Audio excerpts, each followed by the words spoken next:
سردار کیسر خان، تو پھر تم نے کیا فیصلہ کیا ہے؟ سردار حیات خان بولے تو وہ نظر جھکائے بیٹھا رہا۔ وہ اپنی بچپن کی منگ کے بجائے کسی اور سے شادی کرنا چاہتا تھا جو ان کے خاندان کی روایت کے خلاف تھا۔ میں نمل سے شادی کرنے کو تیار ہوں، مگر میری شرط بدستور قائم ہے۔ وہ توقف کے بعد بولا تو سردار حیات خان غصے سے گھور کر رہ گئے۔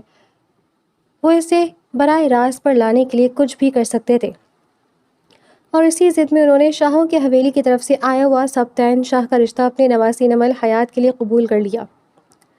سردار قیصر خان بیچ تاب کھا کر رہ گیا۔ وہ ایسا کیسے ہونے دے سکتا تھا؟ نمل اس کی عزت تھی جو بچپن سے اس سے منسوب تھی۔ دادا جان، آپ اپنی ضد پوری کر کے دیکھ لیں، میں بھی دیکھتا ہوں کہ کیسے آپ اپنی نواسی کی شادی شاہوں میں کرتے ہیں۔ وہ حقارت سے بولا اور ڈیرے سے باہر آ گیا۔ کیا چاہتے ہو تم؟ کیوں کر رہی ہو یہ سب؟ کیا ملے گا تمہیں یہ سب کر کے؟ دراب خان نے چھوٹے بھائی کو ڈانٹتے ہوئے سوال کیا تھا تو وہ نظریں پھیر کر رہ گیا۔ نہ تو تم اس لڑکی کو اپنانے کی تیار ہو اور نہ ہی اسے چھوڑنا چاہتے ہو۔ آخر تمہارے دماغ میں کیا چل رہا ہے؟ کس بات کا بدلہ لے رہے ہو تم اس معصوم لڑکی سے؟ دراب خان نے یک کے بعد دیگر سوال کیے تو وہ نظر انداز کر کر رہ گیا۔ وہ اپنے بھائی سے ہر بات شیئر کر سکتا تھا، مگر اس معاملے میں وہ ان پر بالکل بھروسہ نہیں کرتا تھا۔ بس لالا، آپ دیکھتے جائیں کہ میں کیا کرتا ہوں۔ یہ کہہ کر وہ رکا نہیں بلکہ حویلی کی جانب بڑھ گیا۔ اس نے آج سے 16 برس پہلے نمل کو دیکھا تھا۔ وہ معصوم گڑیا جو ماں باپ کے ایکسیڈنٹ میں فوت ہونے کے بعد سہمی رہتی تھی، وہ بہت جلد قیصر خان سے گھل مل گئی تھی، مگر جلدی اس کے دادا نے اسے پڑھنے کے لیے دوسرے ملک بھیج دیا تھا۔ وہ کبھی بھی نمل سے مل نہیں پایا تھا، مگر اپنی ضد کی خاطر اس لڑکی کو چھوڑنے کو تیار تھا جس پر بچپن میں بھی وہ کسی کی نظر برداشت نہیں کرتا تھا۔ اسکول میں بھی کئی بار وہ نمل کے لیے لڑ کر آیا تھا۔ حیات خان اس سے بحث کرتے رہ جاتے مگر اسے فرق نہیں پڑتا تھا۔ گھر والوں کے بے جا لاڈ پیار نے اسے بگاڑ کر رکھ دیا تھا۔ اس نے کئی بار نمل سے بات کرنے کی کوشش کی، مگر وہ تو اس سے بات کرنا تو دور دیکھ بھی نہیں پایا تھا۔ وہ کسی اور سے محبت کرتا تھا جس لڑکی کا نہ تو اسے نام پتہ تھا اور نہ ہی نسب۔ اسے ایک نظر دیکھ کر اس کا دیوانہ ہو چکا تھا، لیکن وہ نمل کو بھی نہیں چھوڑ سکتا تھا۔ نمل اس کے لیے غیرت کا مسئلہ بن چکی تھی۔ ایک ہفتہ وہ خاموشی سے نمل کے نکاح کی تیاریاں دیکھتا رہا۔ سبتین شاہ خاص طور پر اس نکاح کے لیے لندن سے واپس آ رہے تھے۔ وہ ابھی تک سبتین شاہ سے ملا نہیں تھا۔ دیکھو دراب خان، بیٹی کی سسرال کا معاملہ ہے، مجھے کسی بھی چیز میں کوئی کمی نہیں چاہیے۔ سردار حیات خان دراب کے ساتھ انتظامات دیکھتے ہوئے بولے تو وہ انہیں نظر انداز کر کے حویلی کی طرف بڑھنے لگا کہ حیات خان کی نظر اس پر پڑی۔ برخودار، کہاں جا رہے ہو؟ اس وقت وہ اپنے اصلی روب دار لہجے میں بولے تو ایک پل کو مڑا اور بغیر کوئی جواب دیے اندر کی جانب بڑھ گیا۔ وہ مستقبل کا ہونے والا سردار تھا، مگر اب حیات خان کو لگنے لگا تھا کہ انہیں اپنا فیصلہ بدل دینا چاہیے۔ سرداری کے لیے دراب سے بہتر بھلا کون ہو سکتا تھا؟ قیصر خان بی جان کے کمرے میں آیا تو وہ بہت سارے زیور پھیلائے بیٹھی تھی۔ بی جان، مجھے آپ سے بات کرنی ہے۔ وہ خشک لبوں پر زبان پھیرتے ہوئے پانی کا گلاس تھام گیا۔ بی جان نے محبت پاش نظروں سے اسے دیکھا، مگر ناراضگی ہنوز قائم تھی، اور انہوں نے ہمیشہ قیصر کو نمل کے شوہر کے روپ میں دیکھا تھا، مگر اب جب یہ رشتہ ہی بدلنے والا تھا وہ دل سے بہت ہی افسردہ تھی، اس لیے کمرے سے نکلنے سے گریز کر رہی تھی۔ مجھے نمل سے بات کرنی ہے، وہ نظریں چراتے ہوئے بولا تو بی جان مسکرا دی۔ اب تم اس پر سارے حق کھو چکے ہو، آج اس کا نکاح ہے، اور میں مناسب نہیں سمجھتی کہ وہ نکاح سے چند گھنٹے پہلے اپنے سابقہ منگیتر سے ملتی پھرے یا اس سے بات کریں، یہ ہماری روایت کے خلاف ہے۔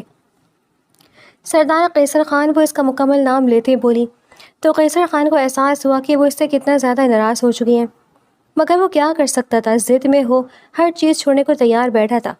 آپ میری بات نہیں مانیں گی؟ وہ غصے سے اٹھ کھڑا ہوا تو بی جان نے نفی میں سر ہلایا۔ بی جان کے لہجے میں لچک نہ پا کر وہ جیسے آیا تھا ویسے ہی کمرے سے باہر چلا گیا تھا۔ اس کی جاتی بی جان نے اپنی آنکھوں کے آنسو صاف کیا اور بے بسی سے مسکرا دی۔ سبتین شاہ ان کا بھتیجا تھا، انہیں اپنے پوتے سے زیادہ پیار تھا۔ کچھ بھی کرو، سبتین شاہ پاکستان نہیں آنا چاہیے، سمجھے تم؟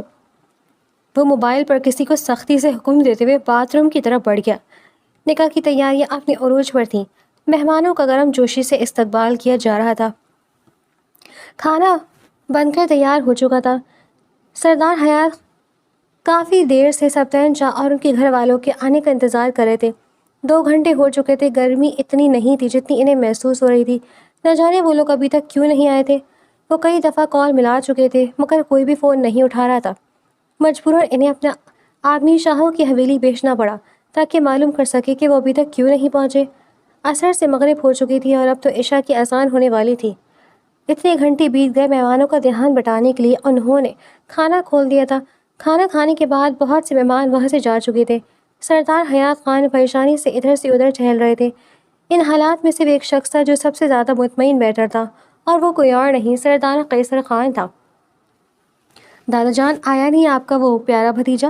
سردار قیصر خان طنز کرتے ہوئے بولا تو حیات خان غصے سے مٹھیاں بھیج کر رہ گئے۔ اسی وقت ان کا خاص آدمی حویلی میں داخل ہوا۔ خان جی، ابھی تک سبتین شاہ کا پتہ نہیں چل رہا، وہ سب بہت ہی پریشان ہیں، لگتا ہے سبتین شاہ کو کسی نے اغوا کر لیا ہے۔ حویلی والے بھی تعاون کی گالی کے لیے انتظار کر رہے تھے۔ پریشانی میں وہ آپ کی کال پک نہیں کر سکے۔ شاہ صاحب نے خاص طور پر آپ سے معذرت کی ہے۔ یہ سن کر حیات خان بے بسی سے ادھر ادھر دیکھنے لگے۔ اچھا خان جی، ہم چلتے ہیں، ہم سمجھ سکتے ہیں کہ ان حالات میں ایک باپ پر کیا گزرتی ہے۔ سبتین شاہ اور اس کی گھر والی نہیں آئے، اب یہ نکاح تو نہیں ہو سکتا، اب ہمیں اجازت دیجیے۔ خاندان کے کچھ لوگ جاتے ہوئے انہیں ملنے آئے تو حیات خان سوچ پڑ گئے۔ بیٹھ جائیے آپ لوگ، نکاح آج ہی ہوگا، وہ بولے تو پھر بھرے مجمع میں سکوت چھا گیا۔ سردار قیصر خان، میں تمہیں آخری موقع دیتا ہوں، کیا تم اس نکاح کے لیے تیار ہو؟ ورنہ میری نواسی نمل کے لیے دراب خان سے بہتر کوئی نہیں، وہ بولے تو قیصر خان نے بے یقینی سے انہیں دیکھا۔ وہ اس کے ساتھ ایسا کیسا کر سکتے تھے؟ نکاح کے لیے تیار ہو، مگر اپنی اس نواسی کو بتا دیجیے گا کہ میں دوسرا نکاح ضرور کروں گا۔ یہ کہہ کر وہ رکا نہیں بلکہ اسٹیج کی طرف بڑھ گیا۔ دراب خان، جاؤ بہن کو لے کر آؤ۔ حیات خان نظریں چراتے ہوئے بولے، نمل کو لے آؤ، نکاح آج ہی ہوگا۔ دراب خان نے ایک نظر قیصر کی طرف دیکھا، اس کے چہرے پر جیت کی پراسرار سی خوشی تھی، جیسے وہ اپنی ضد جیت چکا ہو۔ وہ سب میں ہارنے والوں میں سے نہیں تھا، اس نے آج ثابت کر دیا تھا۔ یا اللہ میری معصوم بہن کی حفاظت فرما اور قیصر کو اس کے ساتھ اچھے سلوک کرنے کی توفیق دے، آمین۔ دراب نے بے اختیار دل میں دعا کی۔ وہ ویو کو اچھے سے جانتا تھا اور نہیں چاہتا تھا کہ وہ اس معصوم زندگی تباہ کر دے۔ دراب تیز قدموں سے حویلی کے اندر چلا گیا۔ نمل کے کمرے میں خاموشی چھائی ہوئی تھی۔ وہ سرخ عروسی جوڑے میں ملبوس اداس بیٹھی تھی، ہاتھوں پر گہرے رنگ کی مہندی، ماتھے پر جھومر اور نفیس سا سیٹ پہنے وہ بے حد خوبصورت لگ رہی تھی۔ اس کی پلکیں شرم و حیا کے لبادہ اوڑھے جھکی ہوئی تھی، مگر آنکھوں سے مسلسل آنسو بہہ رہے تھے۔ وہ شخص اسے کیسے بے مول کر سکتا تھا؟ لندن جانے کے بعد وہ بہت بدل گیا تھا۔ نمل کی آنکھیں بلا وجہ بھیگ رہی تھی، وہ اپنی حالت کسی کو بھی بتانے سے قاصر تھی۔ اسے کچھ دیر پہلے معلوم ہوا تھا کہ سبتین شاہ لاپتہ ہو چکے ہیں۔ وہ نہیں جانتی تھی کہ یہ سب کیا ہو رہا ہے، مگر ایک بات تو ضرور جانتی تھی کہ آج اس کی زندگی بدلنے والی تھی۔ اجازت لے کر دراب اندر داخل ہوا تو پردہ کرنے والی لڑکیاں دوسرے کمرے میں چلی گئیں۔ میری گڑیا کتنی جلدی بڑی ہو گئی نا؟ نمل نے سر اٹھایا تو دراب خان نے آگے بڑھ کر سلام کیا۔ سلام دیتے ہوئے اس کے سر پر ہاتھ رکھا۔ لالا، کیا وہ لوگ آ گئے؟ نمل نے امید بھری نظروں سے دیکھا۔ دراب کا دل کٹ کر رہ گیا۔ وہ چند لمحے خاموش رہا، پھر دھیرے سے بولا، نہیں۔ نمل کے چہرے کا رنگ اڑ گیا۔ تو کیا وہ جو سن رہی تھی، کیا وہ سب سچ تھا؟ تو نکاح نہیں ہوگا کیا؟ نمل نے اٹک اٹک کر سوال کیا تو دراب رکا، اس کی طرف دیکھا۔ وہ خود کو ان سب چیزوں میں قصوروار سمجھ رہا تھا۔ نکاح ہوگا گڑیا، مگر قیصر کے ساتھ۔ یہ سنتی نمل کو یوں محسوس ہوا جیسے کسی نے اس کے قدموں تلے سے زمین کھینچ لی ہو۔ اتنی بڑی ناانصافی، ایسا کیسے ہو سکتا تھا؟ وہ تو اسے ٹھکرا چکا تھا، پھر اچانک یہ تبدیلی اسے سوچنے پر مجبور کر گئی تھی۔ کیا کہوں، کیسے؟ اس کی کپکپاتی آواز میں گونجتی دراب نے شرمندگی سے نظریں چرا لی۔ دادا جان نے یہی فیصلہ کیا ہے۔ دراب کی بات سن کر نمل کی آنکھوں سے آنسو بہنے لگے، مگر وہ جملہ بھی مکمل نہ کر سکی۔ دراب اس کے قریب بیٹھ گیا۔ میں جانتا ہوں قیصر نے تمہارے ساتھ بہت غلط کیا، مگر حالات ایسے بن گئے کہ ہمارے پاس دوسرا کوئی راستہ نہیں۔ تمہیں دادا جان کی عزت کی خاطر یہ کرنا ہوگا۔ وہ بولا تو اسے تسلی دینے کے بجائے کم سنا گیا۔ نمل نے بے بسی سے اپنی ہتھیلی کو دیکھا۔ نہ جانے قسمت کی ان لکیروں نے اسے روکنا یا ذلیل کرنا تھا کیا؟ وہ مجھے قبول کرنے کو تیار ہے یا پھر بھیڑ بکریوں کی طرح میرا سودا کر دیا ہے؟ نمل نے دھیمی آواز سے پوچھا تو دراب خاموش ہو گیا۔ یہ خاموشی طوفان کے بعد کی تباہی کی پیش خیمہ تھی۔ وہ سمجھ نہیں پا رہا تھا کہ اس معصوم لڑکی کو کیسے حوصلہ دے۔ نمل نے اپنے لرزتے ہاتھوں سے آنسو صاف کیے۔ اگر نانا جان نے یہ فیصلہ کر لیا تو مجھے کوئی اعتراض نہیں، اس نے بمشکل کہا۔ آج شدت سے اسے اپنے بابا یاد آ رہے تھے۔ کاش وہ یہاں ہوتے تو کسی کی جرت نہ ہوتی کہ ان کی بیٹی کے ساتھ ناانصافی کرے۔ دراپ نے حیرت سے اسے دیکھا۔ تمہیں کوئی اعتراض نہیں؟ نمل ہلکا سا مسکرائی۔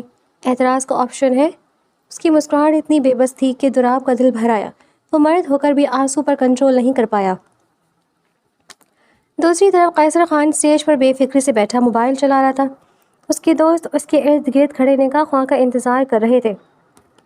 مبارک ہو سردار، ایک نے ہنستے ہوئے کہا۔ قیصر نے سرد نگاہوں سے اسے دیکھا۔ اتنی جلدی مبارک مت دو۔ وہ ہلکا سا مسکرایا۔ اصل کھیل تو نکاح کے بعد شروع ہوگا۔ اس کے لہجے میں ایسی ٹھنڈک تھی کہ سامنے کھڑے لوگ بھی ایک دوسرے کا منہ دیکھنے لگے۔ آخر وہ کرنا کیا چاہتا تھا؟ اسی لمحے اس کا فون بجا۔ اس نے اسکرین پر نظر ڈالی تو چہرے کے تاثرات یکسر بدل گئے۔ وہ فوراً اٹھ کر ہجوم سے دور چلا گیا۔ ہاں؟ دوسری طرف سے کسی ایک کی بھاری مردانہ آواز گونجی۔ خان جی، اس لڑکی کی ساری معلومات مل گئی ہے، آپ کو واٹس ایپ بھی کر دیں، ایک دفعہ دیکھ لیں۔ یہ سنتے ہی اس نے فوراً سے واٹس ایپ آن کیا، مگر وہاں اپ ڈیٹ کا آپشن آ رہا تھا۔ وہ دیکھ نہیں پایا کہ آخر وہ لڑکی کون تھی جس نے 3 سال پہلے اس کی جان بچائی تھی۔ جس کسی اور سے محبت کرتے ہو تو نکاح کیوں کر رہے ہو؟ سلمہ خان جو کہ قیصر کا بہترین دوست تھا اسے پریشان دے کر بولا، یہ نکاح صرف ایک مجبوری ہے، میرا دل آج بھی اس کی ایک جھلک کا دیوانہ ہے، بس وہ میرا ایک بار مل جائے میں اسے کسی بھی حالت میں اپنا لوں گا۔ یہ کہہ کر اس نے سر جھٹک دیا، مگر اسے کیا معلوم تھا حویلی کی بالکنی میں کھڑی نمل نے اس کی آخری بات اپنے کانوں سے سن لی تھی۔ اس کے ہاتھ کانپ گئے، آنکھوں سے آنسو دوبارہ بہنے لگے، اور پہلی بار اسے احساس ہوا وہ ایک ایسے شخص کی دلہن بنے جا رہی ہے جس کے دل میں اس کے لیے کوئی جگہ نہیں۔ اگر دلہن اور دلہا دونوں موجود ہیں اور گھر والوں کی رضامندی ہے تو نکاح کارروائی شروع کرتی ہے۔ نکاح خواہ کے کہنے پر نمل کی آنکھوں سے آنسو نکل کر بالوں میں جذب ہو گئے۔ اس کے رونے میں شدت آ گئی تھی۔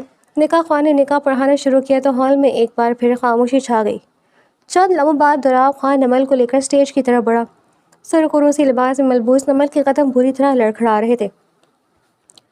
دعاؤں والے دوپٹے نے اس کے جذبات چھپائے دیے تھے، مگر آنکھوں سے بہتے آنسو بار بار اس کی گالوں کو بھگو رہے تھے۔ قیصر خان نے ایک لمحے کو نظریں اٹھا کر اسے دیکھا۔ 22 برس بعد وہ پہلی بار نمل کو دیکھ رہا تھا جس نے سرخ دوپٹے سے خود کو چھپا رکھا تھا۔ وہ اب ننھی سی بچی نہیں رہی تھی بلکہ ایک حسین لڑکی بن چکی تھی۔ ایک لمحے کے لیے اس کا دل عجیب انداز میں دھڑکا، مگر اگلے ہی لمحے اس نے اپنے جذبات کو جھڑک دیا۔ اس لڑکی کا سراپا نظروں کے سامنے گھوم گیا، وہ جس کو ایک نظر دیکھ کر اس نے فیصلہ کر لیا تھا کہ وہ وہی اس کی بیوی بنے گی۔ لندن میں رہنے باوجود بھی وہ عبایا میں لپٹی ہوئی تھی۔ مجھے معاف کر دینا عمل، میں نے کبھی تمہارا برا نہیں چاہا، مگر اس رات نے سب بدل دیا۔ تمہارا قیصر خان بدل گیا ہے۔ نہ جانے اس لڑکی نے مجھ پر کیا جادو کیا ہے کہ میں اس کی جھلک کے لیے تڑپ رہا ہوں۔ قیصر خان دل ہی دل میں نمل سے مخاطب ہوتے ہوئے یہ کہہ کر خاموش ہو گیا۔ وہ نہیں جانتا تھا کہ وہ کیا چاہتا ہے۔ ایک انچاہے سچ نے اس کی زندگی بدل دی تھی۔ حیات خان کے ماضی کا بدلہ وہ نمل سے لینے والا تھا۔ نمل اسے چند قدم کے فاصلے پر آ کر بیٹھ گئی۔ اس نے ایک بار بھی سر اٹھا کر قیصر خان کو نہیں دیکھا۔ نکاح خواہ نے کاغذات کھولے۔ بیٹی نمل حیات، ان کی آواز گونجی تو نمل نے کانپتے ہاتھوں سے دوپٹے کا کنارہ مضبوطی سے پکڑ لیا۔ آپ کو سردار قیصر خان ولد مرحوم سردار حسن خان کے ساتھ حق مہر 50 لاکھ روپے کی عوض نکاح قبول ہے؟ پورے ہال میں خاموشی چھا گئی۔ اگر سوئی بھی گرتی تو اس کی آواز واضح سنائی دیتی۔ نمل کی پلکوں سے 2 آنسو ٹپک کر اس کی مہندی کی لگی ہتھیلی پر گرے۔ حیات خان نے بی جان کو اشارہ کیا تو وہ نواسی کو تسلی دینے کے لیے گلے سے لگا گئی۔ قبول ہے۔ آواز اتنی مدھم تھی کہ نکاح خواہ نے دوبارہ پوچھا، بیٹی ذرا بلند آواز میں بتاؤ۔ نکاح خواہ نے اسے سمجھاتے ہوئے کہا۔ نمل نے آنکھیں بند کر لی۔ قبول ہے۔ تیسری مرتبہ پوچھنے پر پہلے سے زیادہ شدت سے آنسو بہنے لگے۔ قبول ہے۔ ہر لفظ کے ساتھ ایسا لگ رہا تھا جیسے قیصر خان کا انکار اس کے دل پر ضرب لگا رہا ہو۔ نکاح مکمل ہوتے ہی حاضرین نے ایک دوسرے کو مبارکباد دینا شروع کر دی۔ حیات خان نے گہرا سانس لیا۔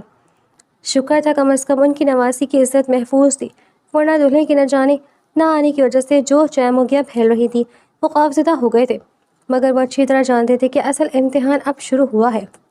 قیصر خان اپنی ضد کا پکا تھا۔ دوسری جانب قیصر خان کا فون دوبارہ بجا۔ اس نے اسکرین پر نظر ڈالی اور فوراً کال کاٹ دی۔ چند سیکنڈ بعد ایک میسج موصول ہوا، خان جی وہ قید خانے سے فرار ہو چکا ہے۔ اس نے پیغام پڑھ کر موبائل جیب میں رکھ لیا۔ اس کے چہرے پر پہلی بار بے چینی کے آثار نمودار ہوئے۔ اسی لمحے تراب اس کے قریب آیا۔ ہو گئی ضد پوری یا ابھی بھی کوئی بدلہ باقی ہے؟ دوراب نے غصے سے سوال کیا تو قیصر خان خاموش رہا۔ لالا ابھی تو کھیل شروع ہوا ہے، سردار قیصر معنی خیز انداز سے بولا۔ تو راہ کے ماتھے پر بل پڑ گئے۔ سردار قیصر خان، اگر تم اس معصوم لڑکی کو تکلیف دی تو یاد رکھنا سب سے پہلے تمہارا سامنا مجھ سے ہوگا۔ دراف خان نے دھمکی دی تو قیصر خان ہلکا سا مسکرایا۔ وقت آنے دلالا، دیکھتے ہیں کیا ہو سکتا ہے۔ یہ کہہ کر وہ وہاں سے چل دیا۔ دراف اسے جاتا ہوا دیکھتا رہا، مگر نہ جانے کیوں اس کے دل میں ایک انجانا خواب اترنے لگا تھا۔ ادھر نمل اپنی سہیلیوں کے درمیان بیٹھی تھی، مگر اس کے ذہن میں قیصر کا جملہ گونج رہا تھا، میں کبھی ان پر اپنی محبت مسلط نہیں کروں گی اور خود ہی ان کی زندگی سے چلی جاؤں گی تاکہ وہ مجھے بوجھ نہ سمجھے۔ وہ دل ہی دل میں عہد کرتے ہوئے آنسو بہاتی ہاتھوں کی پشت سے صاف ہونے لگی، مگر اسے کیا معلوم تھا کہ اس کی قسمت میں کیا لکھا ہے۔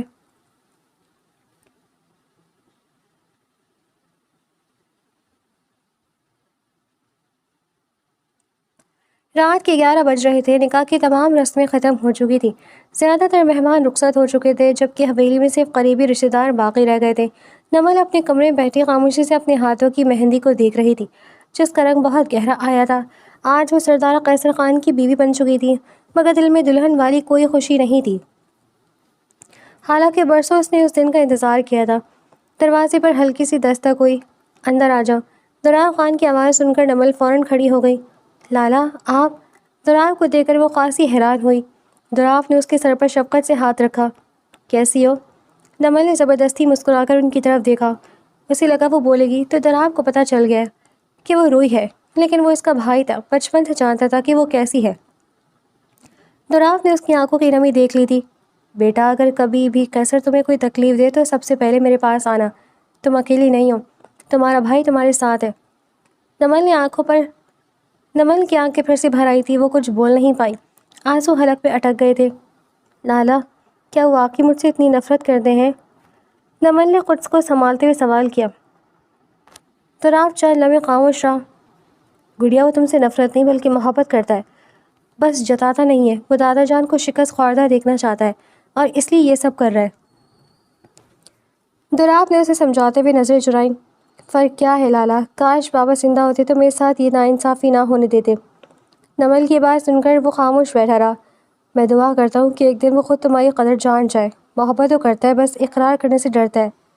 یہ کہہ کر وہ نمل کے سر پر ہاتھ رکھتے ہوئے اٹھ کر چلے گئے۔ ادھر قیصر خان حویلی کی چھت پر کھڑا سگریٹ سلگا رہا تھا۔ رات کی ٹھنڈی ہوائیں بھی اس کے اندر لگی آنکھ کو ٹھنڈا نہیں کر پا رہی تھیں۔ اچانک کسی نے اس کے ہاتھ سے سگریٹ چھین کر نیچے پھینک دی۔ کہ کیا بدتمیزی ہے؟ قیصر نے پلٹ کر دیکھا، سامنے حیات خان کھڑے تھے۔ ان کے چہرے پر شدید برہمی واضح دکھائی دے رہی تھی۔ تم نے آج میری نواسی کی زندگی برباد کر دی ہے، حیات خان ناراضگی سے بولے۔ سردار قیصر خان ہنس پڑا۔ میں نے؟ فیصلہ تو آپ نے کیا تھا دادا جان، وہ گری ہوئی سگریٹ کو ہونٹوں سے لگاتے ہوئے بولا۔ فیصلہ میرا تھا، لیکن دوسری شادی کی دھمکی تم نے دی تھی، جو کہ میں ہونے نہیں دوں گا۔ حیات خان اس کی آنکھوں میں جھانکتے ہوئے بولے۔ سردار قیصر خان کی آنکھوں میں عجیب سی چمک ابھری۔ میں اپنی ضد پوری کرنے کے لیے کسی بھی حد تک جا سکتا ہوں دادا جان۔ سردار قیصر خان کی دھمکی پر حیات خان نے غصے سے اس کی کالر کو پکڑ لیا۔ اگر تمہاری وجہ سے میری نواسی کی آنکھ میں ایک بھی آنسو آیا تو یاد رکھنا، میں تم سے سرداری بھی چھین لوں گا اور یہ دولت اور رتبہ بھی جس پر تم اتراتے پھرتے ہو۔ حیات خان کی دھمکی سنتے ہی سردار قیصر خان کا قہقہہ بلند ہوا۔ سردار قیصر نے ان کا ہاتھ اپنی کالر سے ہٹا دیا۔ سردار، آپ کی امانت ہے، جب چاہے واپس لے لیجیے گا، لیکن یہ رتبہ، یہ دولت میں نے اپنی محنت سے بنائی ہے، جس نے چھیننے کی کوشش کی اس کے حلق سے بھی نکال لوں گا۔ یہ کہہ کر وہ سگریٹ وہیں پھینک کر سیدھا اپنے کمرے کی طرف چلا گیا، مگر راستے میں ہی نمل کے کمرے کا دروازہ کھلا ہوا ملا۔ وہ بیڈ پر اوندھے منہ لیٹی رونے میں مصروف تھی۔ نائٹ ڈریس میں اس کے جسم کی بناوٹ واضح ہو رہی تھی۔ قیصر نے ایک لمحہ ادھر ادھر دیکھا، اسے کسی کا خوف نہیں تھا، مگر نمل کا اس طرح دروازہ کھول کر لیٹنا اسے بالکل پسند نہیں آیا تھا۔ وہ خاموشی سے اس کے کمرے میں داخل ہوا۔ نمل کو اپنے علاوہ کسی کی موجودگی کا احساس ہوا تو وہ خوفزدہ ہو کر کھڑی ہو گئی، مگر اس کا منہ دوسری طرف تھا۔ قیصر اس کا چہرہ نہیں دیکھ پایا۔ اس سے معلوم پڑ چکا تھا کہ قیصر اس کے روم میں آیا ہے۔ وہ اس پرفیوم کی خوشبو کو اچھے سے پہچانتی تھی، مگر وہ یہاں اس وقت کیا کرنے آیا ہے؟ وہ کچھ بول بھی نہیں پائی۔ گھبراہٹ کے مارے وہ باتھ روم کی طرف بھاگنے لگی تو کسی نے بجلی کا مین سوئچ آف کر دیا۔ ہر طرف اندھیرا چھا گیا۔ قیصر خان پر جذبات نے ایسا قابو پایا کہ وہ نہ چاہتے بھی دروازے کو کنڈی لگا کر اس کی طرف بڑھا، جو باتھ روم میں چھپنے کے لیے بھاگی تھی۔ شاید اسے قیصر کے یہاں آنا پسند نہیں آیا۔ سردار قیصر خان کو نمل کی ناپسندگی جان کر اسے تنگ کرنے میں اور مزہ آنے لگا، اور دروازہ بند کر کے اس کی طرف بڑھا، اس سے پہلے کہ وہ باتھ روم میں خود کو چھپاتے ہوئے اسے اپنے حصار میں لے چکا تھا۔ کیوں آئے آپ؟ چھوڑیں مجھے، دور رہیں مجھ سے، چھوڑیں۔ وہ اسے دور ہٹانے کی کوششوں میں ہلکان ہو رہی تھی، بے بسی سے رو دی۔ قیصر خان اپنی مرضی سے چاہے تو تمہیں چھوڑ دے، تم اپنی مرضی سے مجھے نہیں چھوڑ سکتی، سمجھی؟ وہ اس کے کان میں سرگوشی کرتے ہوئے اس کی 14 طبق روشن کر گیا تھا۔ وہ اس کے اتنے قریب کھڑی تھی کہ آسانی سے اس کے دل کی دھڑکن سن سکتی تھی۔ قیصر نے جذبات کی شدت محسوس کرتے ہوئے گھبرا کر وہ کسی ارادے سے اس کے قریب آیا تھا۔ ارادہ جو بھی تھا وہ اس کے جذبات سے خوفزدہ ہو گئی تھی۔ نمل اس کی قربت میں مچل کر رہ گئی۔ کیا کریں آپ؟ دور رہیں۔ وہ پھولی ہوئی سانسوں کے ساتھ اسے دھکا دیتے ہوئے بولی، مگر وہ ٹس سے مس بھی نہ ہوا۔ میں اپنا حق لیے بنا یہاں سے جانے والا نہیں۔ تمہیں بہت شوق تھا نا مجھ سے نکاح کرنے کا، اب بھگتو۔ وہ اس کے بالوں کی چوٹی کو کھولتے ہوئے اسے مزید اپنے قریب کر چکا تھا، جبکہ پہلی بار اس کا لمس محسوس کرتے ہوئے نمل کے پورے وجود میں سنسنی دوڑ گئی۔ خود کو چھڑانے کے لیے وہ ہاتھ پاؤں مار رہی تھی، مگر قیصر خان اسے اپنے حصار میں لیتے ہوئے اپنا بنا جھکا تھا، جبکہ اندھیرے کی وجہ سے وہ بھی اس کا چہرہ نہیں دیکھ پایا تھا۔ انجام کا سوچ کر ہی نمل کانپنے لگی تھی۔ کیا وہ اس کی عزت داؤ پر لگانا چاہتا تھا؟ نہیں، وہ ایسا نہیں ہونے دے سکتی تھی۔ قیصر خان نے سوچا بھی کیسے کہ وہ اس کے کہے کہ میں آ جائے گی، جب میں آپ کو پسند نہیں تھی، تو پھر یہ سب کیا ہے؟ چھوڑ دینا مجھے، وہ غصے میں روتے بولی۔ تبھی قیصر خان نے آگے بڑھ کر اس کے منہ پر ہاتھ رکھا تھا۔ چھوڑوں گا، اتنی بھی کیا جلدی ہے، پہلے اپنا حق تو لینے دو۔ دادا جان کو بھی پتہ چلنا چاہیے کہ زبردستی کے بنائے جانے والے گھر پائیدار نہیں ہوتے، وہ صفاقے سے کہتے ہوئے اس کی خدشات بڑھا گیا تھا۔ نمل اس کی بات سن کر پریشانی سے رونے لگی۔ جب چھوڑ دینا چاہتے تو یہاں کیوں آئے ہیں؟ وہ مسلسل اس کے سینے پر مکے برساتے بولی، مگر قیصر خان جواب دینے کے موڈ میں نہیں تھا۔ وہ جانتی تھی کہ وہ حیات خان سے بدلہ لے رہا ہے، مگر اسے کیوں بیچ میں لا رہا تھا؟ اس کا تو کوئی قصور نہیں تھا۔ چھوڑے مجھے، سانس نہیں آ رہی۔ وہ روتے ہوئے اسے دھکا دیتے ہوئے اس سے بچنے کی کوشش کرنے لگی، مگر وہ خود بھی اپنے اوپر کنٹرول نہیں کر پا رہا تھا۔ بارش شروع ہو چکی تھی، بادلوں کی گرج چمک نے حویلی پر روشنی ڈالی تو قیصر کو کھڑکی کے پاس سے 2 سائے بھاگتے ہوئے دکھائی دیے۔ وہ نمل کو ڈرانا نہیں چاہتا تھا، مگر وہ اسے اس طرح چھوڑ کر بھی نہیں جا سکتا تھا۔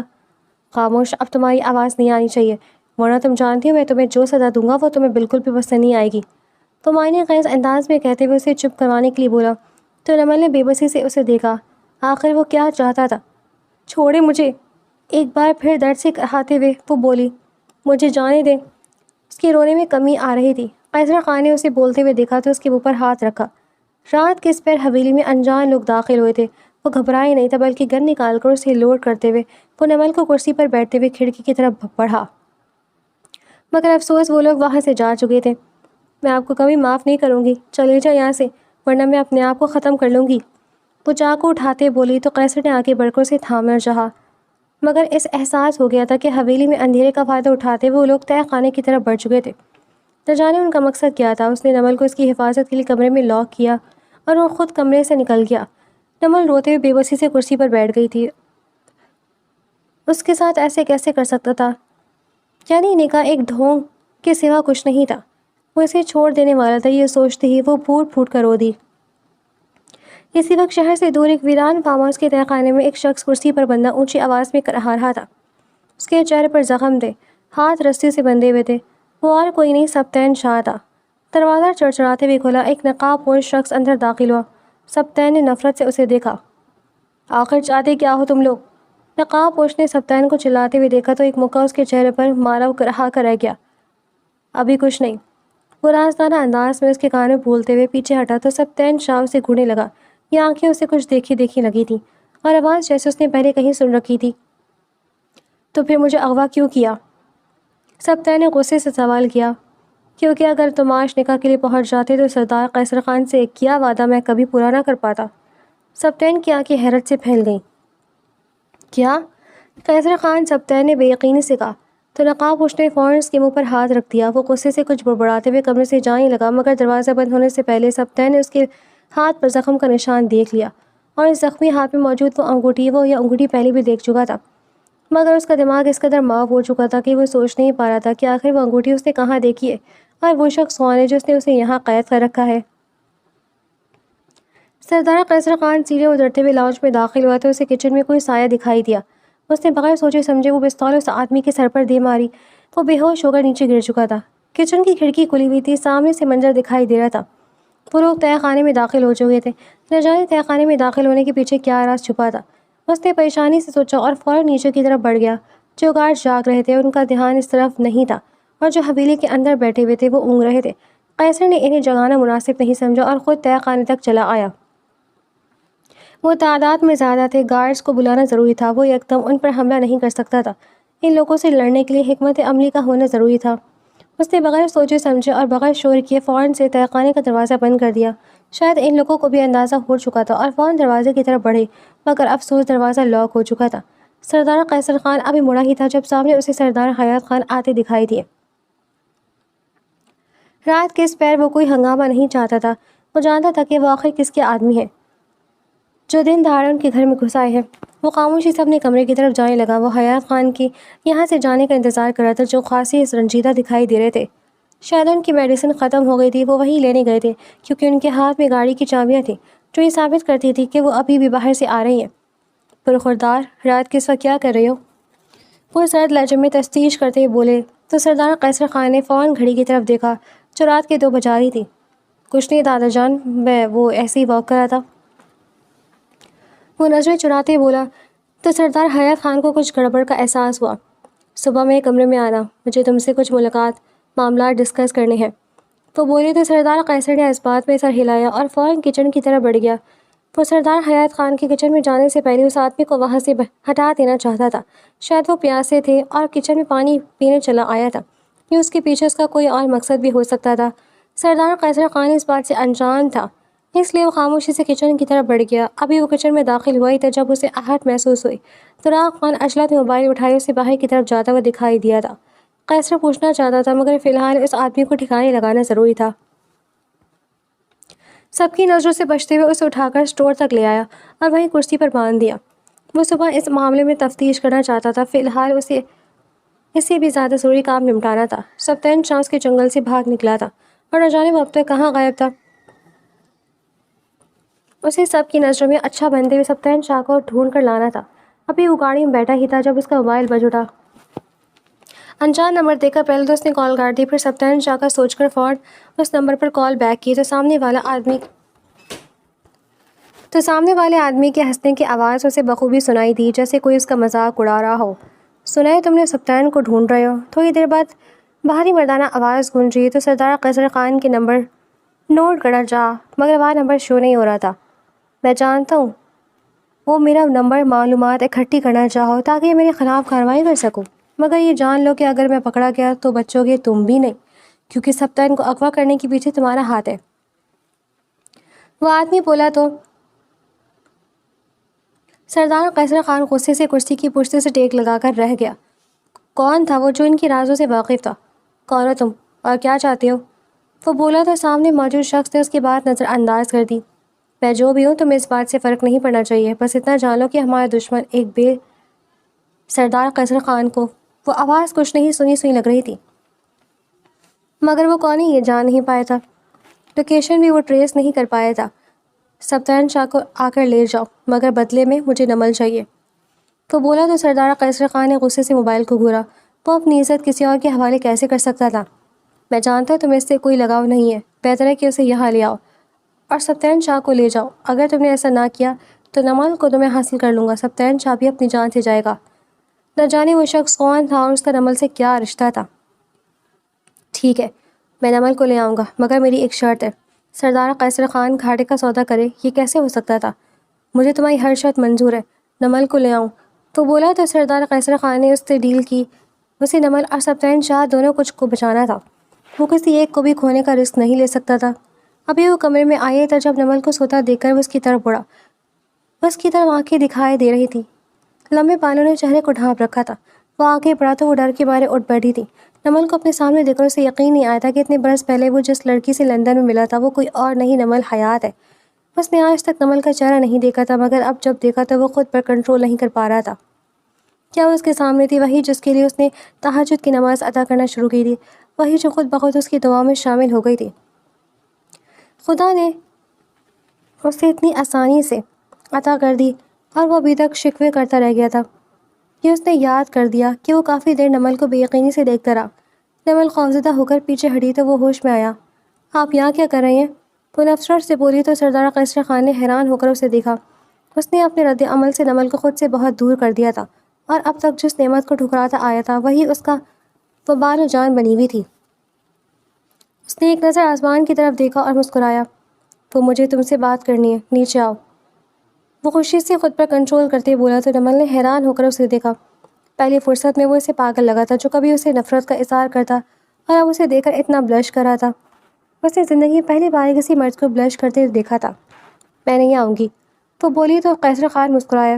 تمہیں اٹھا کر لے جاؤں گا، اس کا لہجہ محسوس کرتے ہوئے وہ گھبرا کر دور ہٹی۔ آپ مجھ پر زبردستی نہیں کر سکتے، نمل نے خود کو مضبوط رکھتے ہوئے کہا۔ تو وہ ہنس دیا۔ میں کچھ بھی کر سکتا ہوں، اور دنیا کو کوئی بھی طاقت مجھے تمہیں اپنانے سے روک نہیں سکتا۔ جانتی ہوں میں تم سے کتنی محبت کرتا ہوں۔ 3 سال میں نے تمہیں لندن کی سڑکوں پر ڈھونڈتے ہوئے گزارے، اور تم یہاں چھپی بیٹھی ہو۔ وہ کیا کہتے ہیں، وہ ایک اردو میں محاورہ ہے نا، وہ کمزور اردو ہونے کے باعث دماغ پر زور دیتے بولا۔ ہاں، بغل میں بچہ شہر میں ڈھنڈورا۔ وہ اسے غور سے دیکھتے بولا تو نمل کو اس کی دماغی حالت پر شک ہوا۔ کہیں اس نے کچھ بھی تو نہیں لیا تھا جو ایسی بہکی بہکی باتیں کر رہا تھا۔ آپ تو مجھ سے نفرت کرتے تھے نا، وہ بولی تو سردار قیصر خان مسکرایا۔ تم سب جانتی تھی نا کہ تم وہی لڑکی ہو جس سے میں محبت کرتا ہوں، جس نے 3 سال پہلے میری جان بچائی تھی، پھر بھی تم چھپی رہی۔ اس کا بدلہ تمہیں بعد میں لوں گا، پہلے ہمیں کسی کی جان بچانی ہے۔ وہ ایک دم اپنا شوق لہجہ بدل کر سیریس انداز میں بولا تو نمل بھی سیریس ہو گئی۔ کس کی جان بچانی ہے؟ آپ کہیں سبتین جھاگ کی بات تو نہیں کر رہے؟ میرے اللہ، وہ کہاں ہے؟ کہیں آپ نے ان کے ساتھ کچھ کیا تو نہیں؟ وہ بولی تو سردار قیصر خان نے نفی میں ہلایا۔ اس کو جس نے اغوا کیا وہ بدلے میں تمہیں چاہتا ہے، کیا تمہارا کوئی دشمن ہے؟ وہ سوچتے بولا تو نمل نے نفی میں سر ہلایا۔ تو پھر کوئی ایسا جو تم سے کسی قسم کا کوئی بدلہ لینا چاہتا ہو؟ وہ بولا تو نمل نے اپنے دماغ پر بہت زور دیا، مگر اسے کوئی بھی ایسا شخص یاد نہیں آیا۔ میں تمہیں سب بتاتا ہوں، میرے ساتھ چلو، وہ اس کی طرف ہاتھ بڑھاتے بولا تو نمل اس کی طرف ایک سرد نگاہ ڈالتے ہوئے کمرے سے باہر چلی گئی۔ اب مجھے منانا بھی پڑے گا، وہ پیر پٹکتے ہوئے یہ کہہ کر کمرے سے باہر نکل گیا۔ آپ دونوں اس وقت کہاں جا رہے ہیں؟ سردار حیات خان نے ان دونوں کو ایک دوسرے کے پیچھے جاتے ہوئے دیکھا تو فوراً ٹوک دیا۔ نیند نہ آنے کی وجہ سے وہ لاؤنج میں ٹہل رہے تھے۔ دادا جان، آئی لو یو، آپ نہ ہوتے تو میں کبھی بھی اپنی محبت کو حاصل نہ کر پاتا۔ وہ اتنی محبت سے انہیں گلے لگاتے بولا تو سردار حیات خان تو غش کھا کر گرتے گرتے بچے۔ یہ وہ کیا دیکھ رہے تھے؟ سردار قیصر خان اور انہیں اس طرح گلے لگاتے ہوئے؟ اسے تو سردار حیات خان کو گلے لگائے ہوئے برسوں گزر چکے تھے۔ بیٹا، تمہاری طبیعت تو ٹھیک ہے؟ کہیں تمہیں بخار تو نہیں؟ وہ ان کی اس کے ماتھے کو چھوتے بولے تو سردار قیصر خان مسکرایا۔ دادا جان، ابھی تو میں صحت یاب ہوا ہوں۔ وہ نمل کو گہری نگاہوں سے دیکھتے بولا تو وہ شرم کے مارے نظر جھکا گئی، جبکہ سردار حیات خان نے اس کا بخار چیک کرنا شروع کر دیا۔ میں تمہیں ڈاکٹر کے پاس لے چلتا ہوں، کہیں تمہارے سر پر چوٹ تو نہیں لگی؟ وہ اپنے ہاتھوں سے اس کا سر چیک کرتے بولے تو وہ نفی میں سر ہلا گیا۔ دادا جان، میں واپس آ کے آپ کو سب بتاتا ہوں، وہ بولا اور نمل کو لے کر باہر چلا گیا۔ جب نمل نے سنا کہ وہ کرٹینز انہیں بلا رہے ہیں تو وہ حیران ہو کر اسے دیکھنے لگی۔ آپ مجھے وہاں لے کر جا رہے ہیں؟ وہ حیران ہو رہی تھی کہ ایک کڈنیپر کے پاس جاتے وہ اتنا چل کیسے تھا۔ تم دیکھتی جاؤ میں کرتا کیا ہوں۔ وہ فوراً سے واٹس ایپ ڈاؤن لوڈ کرتے ہی نمل کی تصاویر ڈاؤن لوڈ کرنے لگا جو اس کی سیکرٹری نے بھیجے تھے۔ ان میں بےحد خوبصورت لگ رہی تھی۔ اگر نکاح سے پہلے وہ دیکھ لیتا تو وہ خوشی خوشی نکاح قبول کر لیتا، مگر اب بھی دیر نہیں ہوئی تھی۔ وہ سب کچھ بہتر کر سکتا تھا۔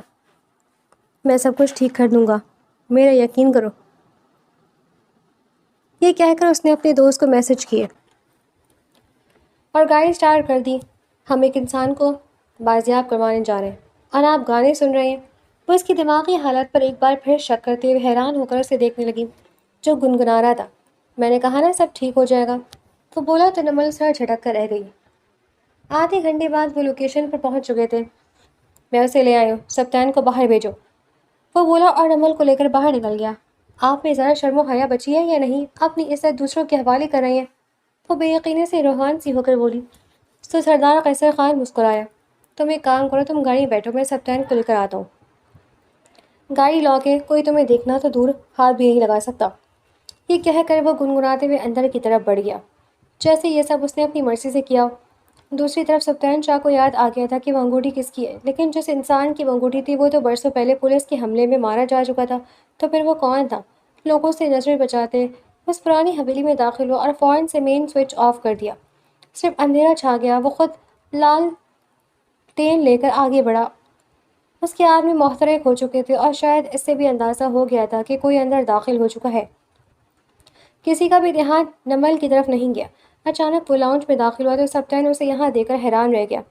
تبھی گارڈز کی نظر اس پر پڑی تو وہ سب اس کی طرف بڑھے، مگر اس سے پہلے کہ وہ حملہ کرتے اس نے آگے بڑھ کر ان کے لیڈر کو دبوچ لیا تھا۔ کوئی ہمارے پیچھے نہیں آئے گا، وہ جلدی سے سبطین کو کھولتے ہوئے بولا، تو وہ تمام گارڈز پیچھے ہٹنے لگے۔ اسی وقت پولیس بھی آ گئی تھی۔ انہوں نے تمام گارڈز کو گھیر لیا تھا۔ تبھی سردار قیصر خان نے اس کڈنیپر کو دھکا دیتے ہوئے نیچے گرایا تو وہ فوراً سے اٹھ کھڑا ہوا۔ تم میرے ساتھ ایسا نہیں کر سکتے۔ اس کڈنیپر کی آواز سن کر سردار قیصر خان کو دھچکا لگا۔ اسے لگا کہ اس نے اس کی آواز سن رکھی ہے۔ ایک منٹ، ایک بار دوبارہ بولا۔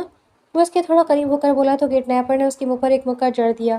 اس سے پہلے کہ وہ جوابی کارروائی کرتا، انسپکٹر عبداللہ حمید نے اسے پکڑ لیا جو اس کا بہترین دوست تھا۔ رکو، قانون اپنے ہاتھ میں نہ لو۔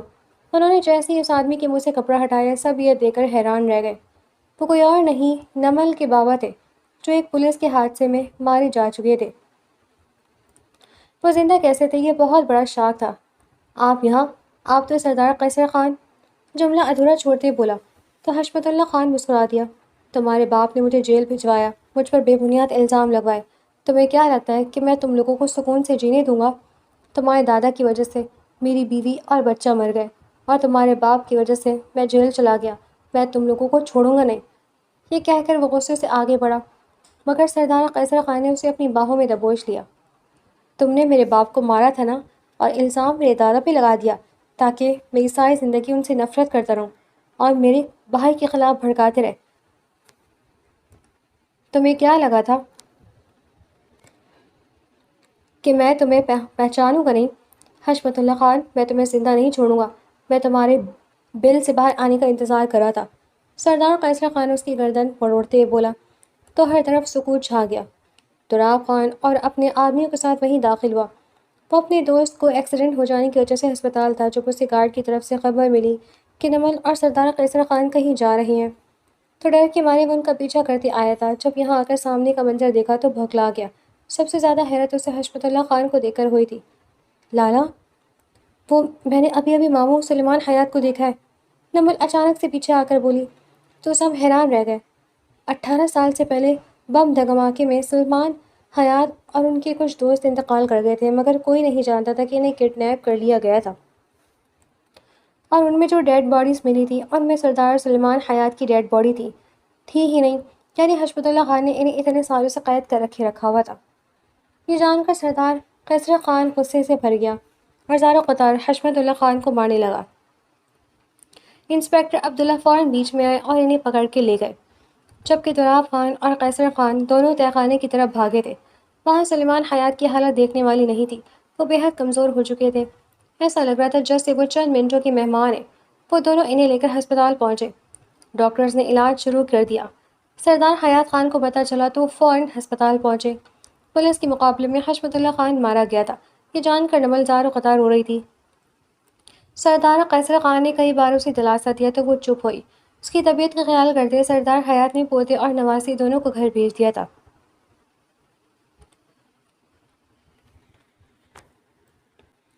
وہ خوش تھے کہ انہیں پہلے ہی یقین تھا کہ ان کا بیٹا زندہ ہے۔ اب بہت عرصے مراحل بعد سردار قیصر خان نے نمل کو اپنی خالہ کے گھر بھیجا اور خود تہہ خانے کی طرف بڑھ گئے جہاں انہوں نے ان آدمیوں کو قید کیا تھا۔ یہاں پر آ کر پتہ چلا وہ یہاں سے بھاگ چکے ہیں۔ یقیناً وہ حشمت اللہ خان کے آدمی تھے۔ یہ سوچ کر وہ مٹھیاں بھیج کر رہ گیا، مگر وہ کب تک بچیں گے؟ ایک نہ ایک دن حشمت اللہ خان کی طرح وہ بھی ان کے ہاتھ آ ہی جائیں گے۔ یہ سوچ کر سردار قیصر خان نے سیکیورٹی بڑھا دی اور خود ہسپتال کی طرف بڑھ گیا۔